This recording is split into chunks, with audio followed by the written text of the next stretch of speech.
ఈరోజు ఇంట్లో fruit salad చేశాను. ఎందుకంటే పిల్లలు ఎక్కువ ఫ్రూట్స్ తినరు. మనం ఫ్రూట్ సలాడ్ చేసుకుంటే వాళ్ళు ఫ్రూట్స్ కూడా ఎంజాయ్గా తినేస్తారు. అందులో నట్స్ అవన్నీ అయితే తినరు కదా. సో నాకు ఈ ఫ్రూట్ సలాడ్ ప్లాన్ అయితే బెస్ట్ ప్లాన్. మా పిల్లల చేత ఫ్రూట్స్ అయినా నట్స్ అయినా తినిపించడానికి. లాస్ట్ టైం చేసినప్పుడు యాపిల్ యాడ్ చేసుకున్నాను. ఈసారి అయితే యాపిల్ యాడ్ చేయలేదు. బనానా దానిమ్మతోటి అయితే చేశాను. పాలు బాగా మరుగుతున్నప్పుడు కస్టర్డ్ పౌడర్ తీసుకొని మనం ఎక్కువ క్వాంటిటీలో కావాలి అనుకుంటే ఎక్కువ పౌడర్ యాడ్ చేసుకోవాలి. లేదు పల్చగా కావాలనుకుంటే తక్కువ క్వాంటిటీలో యాడ్ చేయాలి. నాకు థిక్గా కావాలని నేను ఒక 4 టేబుల్ స్పూన్ వాటర్లో ఆర్ మిల్క్లో మనం క్లాట్స్ లేకుండా ఆ పౌడర్ని కలుపుకొని బాగా మరుగుతున్న పాలల్లో అయితే ఆ పౌడర్ అయితే యాడ్ చేసుకోవాలి. యాడ్ చేసుకున్న వెంటనే మనకి చిక్కబడడం స్టార్ట్ అవుతుంది. మనం కలుపుతూ ఉండాలి, క్లాట్ అవ్వకూడదు.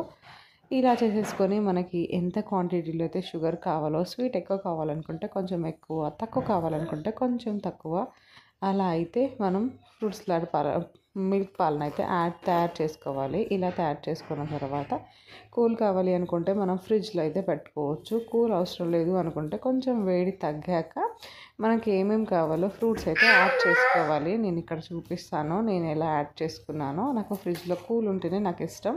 అందుకోసమని పాలంతా ప్రిపేర్ అయిపోయిన తర్వాత ఫ్రిడ్జ్లో అయితే పెట్టుకున్నాను. తినేటప్పుడు మనకి ఎక్కువ కూల్ కావాలి అనుకుంటే పాలను మాత్రం బాగా థిక్గా అయ్యేదాకా స్టవ్ మీద ఇలా ఉంచేసుకొని ఓవర్ నైట్ ఫ్రిడ్జ్లో పెట్టేసుకొని మార్నింగ్ ఫ్రెష్ ఫ్రూట్స్ యాడ్ చేసుకొని తింటే అయితే బాగుంటుంది.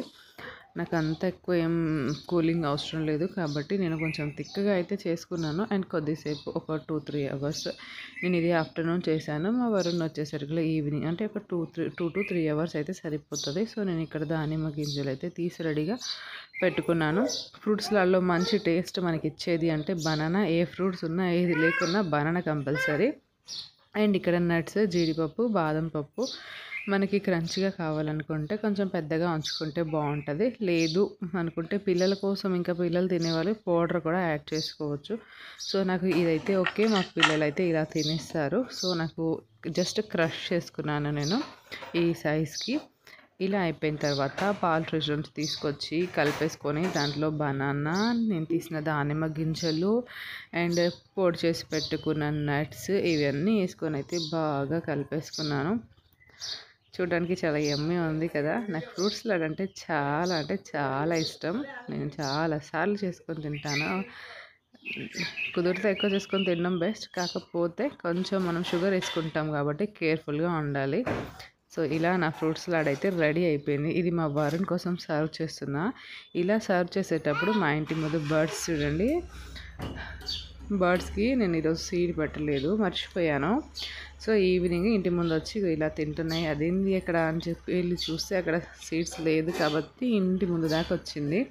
నేను ఫోన్ తీసుకునే లోపు అన్ని బర్డ్స్ ఎగిరిపోయాయి. సో ఒకటి తింటుంది. ఫీల్ గుడ్ అనిపించింది. అందుకోసమనే వీడియో క్యాప్చర్ తీసుకున్నాను. నేను ఇలా మర్చిపోతానని చెప్పేసి బయట విండో దగ్గర అయితే 1 kg రైస్ అట్లా పెట్టేసుకుంటున్నాను. సో ఇంట్లో పాసిబుల్ అయితే ఇంట్లో నుంచి తీసుకోవచ్చు, బయట నుంచి అయితే బయట నుంచి ఇలా తీసుకొని బర్డ్స్కి అయితే పెట్టేస్తున్నాను. నా వీడియో నచ్చితే తప్పక లైక్ చేయండి. ఇంకొక వీడియోతో మేము